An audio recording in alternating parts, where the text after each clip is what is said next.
Hello, నేను మీ CS రావు. ఆంధ్రప్రదేశ్ మాజీ CM, Pulivendula MLA, YSR Congress party అధినేత జగన్మోహన్ రెడ్డి గారికి తిరుపతి ఎస్పీ సుబ్బారాయుడు అంటే ఎందుకో కల్లో కూడా వస్తూ ఉన్నారు. కల్లో కూడా ఆయనే కనిపిస్తున్నట్టు పదే పదే సుబ్బారాయుడు పేరు ఆయన ప్రస్తావిస్తూ ఉన్నారు. దానికి గల కారణం ఏంటి అనేది జగన్మోహన్ రెడ్డి గారికే తెలుసు. కానీ పోలీసులను కట్టడి చేయడానికి, పోలీసుల ముందల కాలకు బంధం వేయడానికి వైఎస్ఆర్ కాంగ్రెస్ పార్టీ చాలా వ్యూహాత్మకంగా వ్యవహరిస్తుంది. దానికి ఉదాహరణ తిరుపతి జిల్లాలో తాజాగా జరిగినటువంటి ఒక సంఘటనను మనం తీసుకోవచ్చు. చెవిరెడ్డి భాస్కర్ రెడ్డి ఆయన అక్కడ జరిగినటువంటి ఒక సంఘటన అంటూ ఒక బాలిక మీద అత్యాచారం జరిగింది, ఈ ప్రభుత్వం వైఫల్యం చెందింది అనేటువంటి ఆరోపణలు చేశారు. అసలు బాలిక మీద అత్యాచారమే జరగలేదు అని చెప్పి ఆ బాలిక తండ్రే చెప్తూ ఉన్నారు. కానీ అత్యాచారం జరిగింది అని చెప్పేసి సాక్షి మీడియా రాసినటువంటి న్యూస్, దాన్ని బేస్ చేసుకుని చెవిరెడ్డి భాస్కర్ రెడ్డి ఒక బాలిక మీద స్కూల్ నుంచి వెళ్తూ ఉంటే ఇద్దరు వ్యక్తులు వచ్చి పొదల్లోకి తీసుకెళ్ళి మత్తు కలిపినటువంటి నీళ్ళు ఇచ్చి అత్యాచారం చేశారు. మూలుగుతున్నటువంటి చావు బతుకుల మధ్య ఉన్నటువంటి ఆ బాలికను తన తండ్రి తీసుకొచ్చారు. ఇంత దారుణమా ఆంధ్రప్రదేశ్లో అనేటువంటి ఒక ప్రెస్ మీట్ పెట్టి కామెంట్ చేశారు చెవిరెడ్డి భాస్కర్ రెడ్డి గారు. ఆయన ప్రెస్ మీట్ పెట్టిన తర్వాత ఆ బాలిక తండ్రి బయటకు వచ్చి తన కుమార్తె మీద ఎలాంటి రేప్ జరగలేదు, అత్యాచారం జరగలేదు, అబద్ధాలను చెప్తూ ఉన్నారు వైఎస్ఆర్ కాంగ్రెస్ పార్టీ వాళ్ళు. అది తమ బాలికకి, తమ కుటుంబానికి ఒక అవమానంగా ఆయన ఫీల్ అవుతూ ఆయన మీడియాకి చెప్పడం జరిగింది. సరిగ్గా ఇక్కడే వైఎస్ఆర్ కాంగ్రెస్ పార్టీకి సంబంధించిన తీరు ఏంటి అనే దాని మీద మనం విశ్లేషణ చేసుకోవడానికి అవకాశం ఉంది. ఏంటంటే అసలు జరగనటువంటి సంఘటనలు జరిగినట్టుగా చెప్పేటువంటి ప్రయత్నం వైఎస్ఆర్ కాంగ్రెస్ పార్టీ చేస్తుందనేది ఆ పార్టీ మీద ఇటీవల కాలంలో బాగా వస్తున్నటువంటి ఒక అభిప్రాయం. కారణం ఏంటంటే పొలిటికల్ మర్డర్స్ 36 జరిగాయి అనేది తెలుగుదేశం పార్టీ అధికారంలోకి వచ్చిన తర్వాత మొదటి వీక్లోనే జగన్మోహన్ రెడ్డి గారు ఢిల్లీ వెళ్ళి వినిపించారు. ఆ రోజునే కనుక 36 పొలిటికల్ మర్డర్స్ ఎక్కడ జరిగాయి అని చెప్పి కనుక ఆ రోజు జగన్మోహన్ రెడ్డి గారిని పోలీసులు కనుక నిలదీసినట్టయితే ఇప్పుడు ఇలాంటి అసత్య ప్రచారాలు కానీ, అసత్యమైనటువంటి ప్రెస్ మీట్లు కానీ పెట్టడానికి అవకాశం ఉండేది కాదు. కానీ ఇప్పుడు జరగనటువంటి సంఘటనని జరిగినట్టు కూడా చెప్తున్నారు అనేది క్లియర్గా ఈ సంఘటనను బట్టి అర్థమవుతుంది. కానీ ఇప్పటికీ కూడా సంఘటన జరిగింది, కానీ తెలుగుదేశం పార్టీ ఒత్తిడి మేరకు ఆ బాలిక తండ్రి అత్యాచారం జరగలేదని చెప్తున్నారు అనేది వైఎస్ఆర్ కాంగ్రెస్ పార్టీ చెప్తూ ఉంది. సో ఇలా పొలిటికల్కి సంబంధించి ఆరోపణలు, ప్రత్యారోపణలు అనేది పక్కన పెడితే సహజంగా పోలీసులు ఎవరైతే నేరారోపణలు ఎదుర్కొంటున్నారో వాళ్ళ మీద కేసు పెట్టి విచారిస్తారు. కానీ ఆంధ్రప్రదేశ్ పరిస్థితి భిన్నంగా కనిపిస్తుంది. పోలీసుల మీద వైఎస్ఆర్ కాంగ్రెస్ పార్టీ కేసులు పెట్టేటువంటి పరిస్థితికి వచ్చింది. ప్రైవేట్ కేసులు వెయ్యండి అని చెప్పి జగన్మోహన్ రెడ్డి గారు లీడర్లకి ఆదేశాలు జారీ చేశారు. ఆయన ఆదేశాల మేరకు ఎవరైతే పోలీసులు ఇప్పుడున్నటువంటి వైఎస్ఆర్ కాంగ్రెస్ పార్టీకి సంబంధించినటువంటి వాళ్ళు నేరారోపణలు ఎదుర్కొంటున్నారో వాళ్ళ మీద కేసులు పెడతారో వాళ్ళ మీద ఉల్టా ప్రైవేటు కేసులు పెట్టడానికి సిద్ధమయ్యారు. ఇప్పుడు చెవిరెడ్డి భాస్కర్ రెడ్డి కూడా అదే పందాలో వెళ్తూ ఉన్నారు. ఈ బాలిక సంబంధించినటువంటి అత్యాచారం జరిగింది అనేటువంటి ఆరోపణలు, ప్రత్యారోపణల క్రమంలో చెవిరెడ్డి భాస్కర్ రెడ్డి మీద ఇప్పుడు పోక్సో యాక్ట్ కింద పెట్టి ఆయన్ని అరెస్ట్ చేసే అవకాశం ఉంది అసత్య ప్రచారం చేసినందుకు అనేటువంటిది వినిపిస్తుంది. అక్కడ ఉన్నటువంటి పోలీసులు కూడా పోక్సో యాక్ట్ కింద ఆయన మీద కేసు నమోదు చేశారు. ఆయన అరెస్ట్ చేసే అవకాశం ఉందని చెప్పి గత 24 గంటల నుంచి విస్తృతంగా ప్రచారం జరుగుతుంది. అందుకే ఆయన ఉల్టా ఇప్పుడు అక్కడ ఉన్నటువంటి తిరుపతి ఎస్పీ సుబ్బారాయుడు మీద, అలాగే నేరుగా డీజీపీ మీద ప్రైవేట్ కేసులు వేయడానికి సిద్ధపడ్డారు. మీడియాలో కూడా ఆయన ఆ విధమైనటువంటి అభిప్రాయాన్ని వ్యక్తం చేస్తూ మీడియా సమావేశాన్ని కూడా పెట్టారు.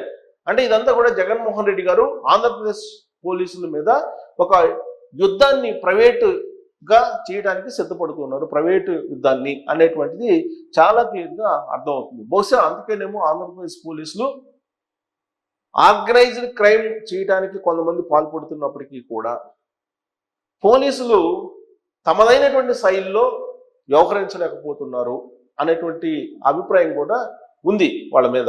దానికి కారణం ఏంటంటే ఇటీవల జరిగినటువంటి అరెస్టులు కనుక మనం తీసుకుంటే నందిగం సురేష్ది కానీ లేదా బోరుగడ్డ అనిల్ది కానీ వీటిని తీసుకుంటే కనుక అసలు పోలీసులు వాళ్ళని ఎందుకు కఠినంగా విచారించలేకపోతున్నారు?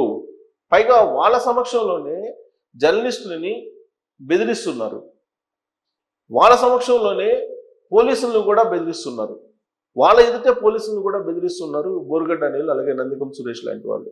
అయినప్పటికీ పోలీసులు చూసి చూడనట్టు వదిలేస్తూ ఉన్నారు, విని విన్నట్టు వాళ్ళు వెళ్ళిపోతున్నారు. తాజాగా రఘురామకృష్ణరాజు గారి కేసులో కూడా విజయపాల్ రిటైర్డ్ అడిషనల్ ఎస్పీ ఆయన కూడా విచారణకి సహకరించట్లేదు. ఇప్పటికి 3 సార్లు పోలీసులు అదుపులోకి తీసుకున్నారు. 3 సార్లు ఒకటే చెప్తున్నారు, తెలియదు, మర్చిపోయాను, గుర్తులేదు. ఈ 3 డైలాగులతోటే ఆయన విచారణని ముగించేస్తున్నారు. ఇప్పుడు ఆయన మీద కేసు పెట్టారు, రిమాండ్ రిపోర్ట్ తయారు చేశారు. ఆ రిమాండ్ రిపోర్ట్ మేరకు జడ్జి 14 రోజుల పాటు విజయపాల్ని రిమాండ్కి పంపించారు.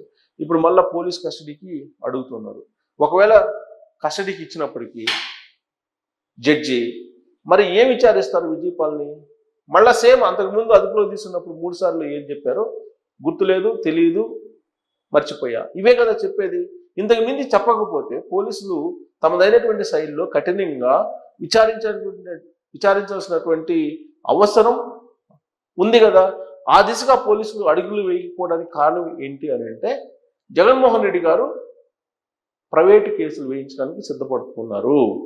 ప్రైవేటు కేసులు వేయించడం ద్వారా న్యాయస్థానాల చుట్టూ పోలీస్ విభాగంలో ఉండేటువంటి వాళ్ళని టార్గెట్ చేసి తిప్పాలి అనేటువంటి ప్రయత్నం చేస్తూ ఉన్నారు. ఒకసారి ప్రైవేట్ కేసులు ఫైల్ అయితే కనుక వాటి వల్ల శిక్షలు పడే అవకాశం కూడా లేదు చాలా వరకు కూడా. అయినప్పటికీ కోర్టుల చుట్టూ తిరగాల్సినటువంటి పరిస్థితి పోలీసులకు ఏర్పడుతుంది. అలాగే ట్రాక్ రికార్డ్ కెరీర్లో అదొక బ్లాక్ స్పాట్గా కూడా మిగిలిపోయే అవకాశం ఉంది. ఇప్పుడు మళ్ళా ప్రభుత్వం మారిపోయిన తర్వాత వాళ్ళు తీసుకునేటువంటి కొత్త ప్రభుత్వం ఒకవేళ వచ్చేటువంటి అవకాశం ఉంటే అప్పుడు మళ్ళా వాళ్ళు ఎలా యాక్ట్ చేస్తారు అనేటువంటి ఒక ఆందోళన కూడా సహజంగా ఏ ప్రభుత్వ ఉద్యోగులైనా కానీ ఉంటుంది.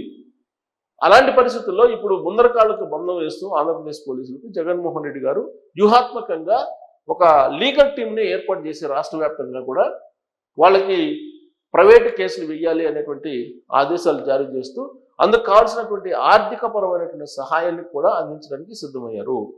ఆ కోణం నుంచే ఇప్పుడు చెవిరెడ్డి భాస్కర్ రెడ్డి ప్రయత్నం చేస్తూ ఒక అడుగు ముందుకేసి ప్రైవేటు కేసులు వేసి కోర్టుకి డీజీపీ గారిని అలాగే తిరుపతి ఎస్పీ సుబ్బారెడ్డి గారిని ఇద్దరిని కూడా కోర్టు చుట్టూ తిప్పాలి అనేటువంటి యాంగిల్లో ఆయన అడుగులు వేస్తున్నారు.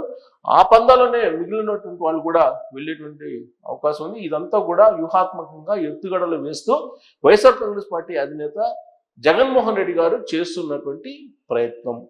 ఈ ప్రయత్నాన్ని బ్రేక్ చేసి ఆంధ్రప్రదేశ్ పోలీసులు ఆంధ్రప్రదేశ్లో శాంతి భద్రతలను కాపాడేటువంటి అవకాశం ఉందా, లేదంటే ఇప్పటివరకు 6 నెలలు కొత్త ప్రభుత్వం ఏర్పడిన తర్వాత పోలీసులు వ్యవహరించినటువంటి తీరు మీద కొన్ని విమర్శలు ఆరోపణలు కూడా ఉన్నాయి.